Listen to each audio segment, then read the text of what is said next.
yeah, I mean, pooping on a car is fine, but is it really considered art? I mean, if the splatter itself looks like something, Oh, hi everybody, Luckl-Duckl Bird here, and today is day one of the Bird Call Fan Art Celebration. And now let's see, we have art from, Roland Rodriguez and Asiel Polanco.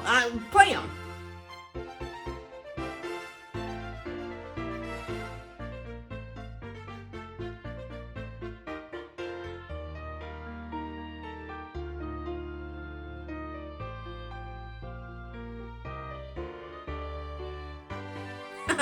Weren't those wonderful? Thanks for sending those in, guys. And I think we do have a piece of art from our good friend Dylan Quailstein, who we asked to participate. Can we show that?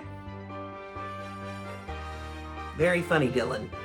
Very funny. Come back tomorrow for another Bird Call Fan Art Celebration. Woohoo!